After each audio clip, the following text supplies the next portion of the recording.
नमस्कार, सत्यहिंदी.com में आपका स्वागत है। एक नजर अब तक की सुर्खियों पर। आज किसानों और सरकार के बीच करीब 8 घंटे तक बातचीत हुई। इस बैठक में भी अभी किसी समझौते पर नहीं पहुंचा जा सका है। कुल मिलाकर कृषि मंत्री नरेंद्र सिंह तोमर ने कहा है कि वो किसानों के मुद्दे पर खुले मन से बात करने के लिए तैयार हैं। सरकार का कोई ईगो नहीं है। कृषि मंत्री ने कहा कि सरकार खुले मन से किसान यूनियन के साथ चर्चा कर रही है। किसानों की 2-3 बिंदुओं पर चिंता है, उसको दूर करने के लिए हम विचार कर रहे हैं। इसके अलावा मंडियों को सशक्त बनाने के लिए सरकार विचार करेगी। अगली बैठक 5 दिसंबर को होगी, जिसमें बातचीत आगे बढ़ाई जाएगी। किसानों का कहना है कि सरकार कानून में संशोधन पर बात करना चाहती है, जबकि हमारी मांग कानून रद्द करने की है। विज्ञान भवन में सरकार के साथ बातचीत में लंच ब्रेक के दौरान किसान नेताओं ने सरकार के द्वारा ऑफर किया गया खाना नहीं खाया।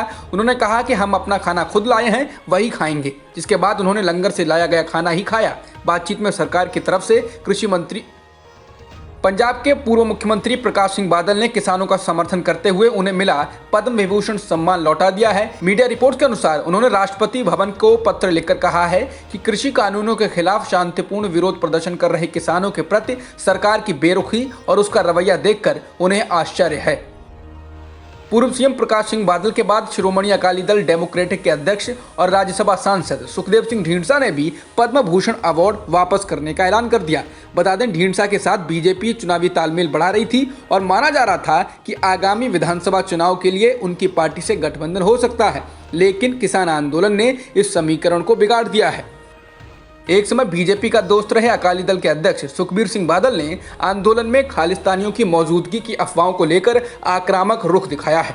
उन्होंने कहा है, इस आंदोलन में कई बूढ़ी महिलाएं भी शामिल हैं। क्या वो खालिस्तानी हैं? ये देश के किसानों को संबोधित करने का कोई तरीका है? ये इन किसानों का अपमान है। बादल ने कहा, बीजेपी या किसी और को किसानों को देशद्रोही कहने का हक किसने दिया? किसानों ने अपना पूरा जीवन देश के लिए समर्पित कर दिया और आप इन्हें देशद्रोही कह रहे हैं। जो इन्हें देशद्रोही कह रहे हैं वो खुद देशद्रोही हैं।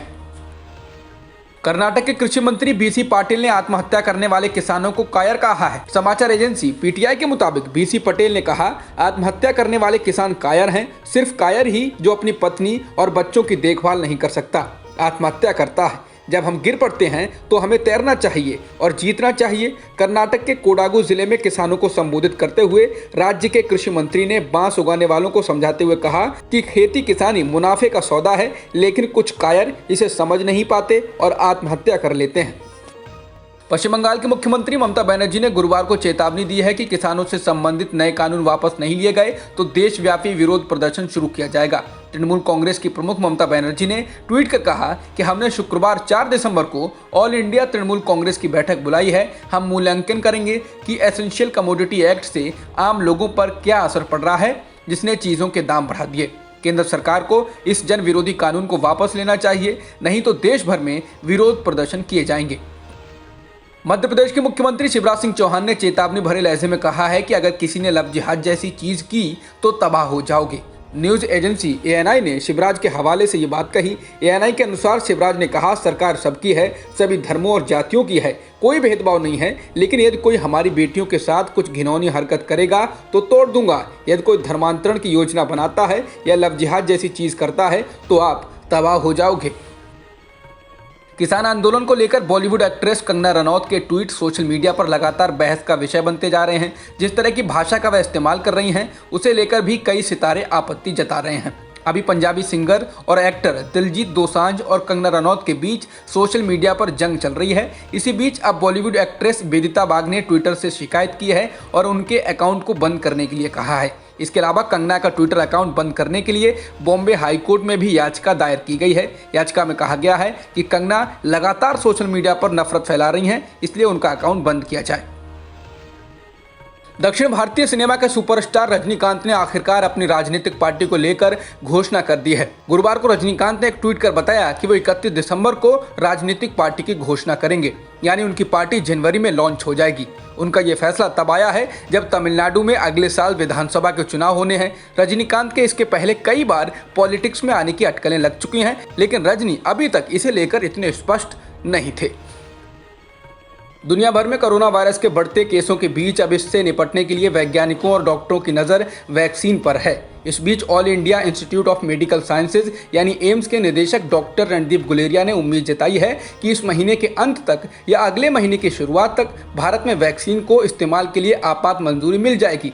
गुलेरिया ने कहा कि अब हमारे पास कुछ वैक्सीन फाइनल स्टेज ट्रायल पर हैं, इन्हें जल्द ही सार्वजनिक इस्तेमाल की इजाज़त मिल सकती है। कोरोना वैक्सीन को लेकर राहुल गांधी ने मोदी सरकार को एक बार फिर घेरा है। उन्होंने ट्वीट किया, बिहार चुनाव में सबके लिए फ्री वैक्सीन की बात कही जा रही थी, अब सरकार कह रही है कि सबको वैक्सीन नहीं लगेगी। आखिरकार पीएम मोदी का स्टैंड क्या है? बता दें, स्वास्थ्य मंत्रालय के सचिव राजेश भूषण ने कहा था कि देश की पूरी आबादी को टीका लगाने की बात नहीं हुई है, उन्हें प्राथमिकता दी जाएगी जो आसानी से कोरोना का शिकार हो सकते हैं। भारत में एक दिन में 35,551 नए कोरोना संक्रमण के मामले दर्ज किए गए हैं और 526 लोगों की मौत भी हुई है, जिसके साथ ही देश में कुल संक्रमितों का आंकड़ा 95,34,000 के पार हो गया है और मृतकों की संख्या 1,38,000 के पार हो गई है। फिलहाल एक्टिव मामले 4,22,000 से ज्यादा हैं। अब तक की खबरों में इतना ही। बाकी खबरों के लिए बने रहिए सत्यहिंदी.com के साथ।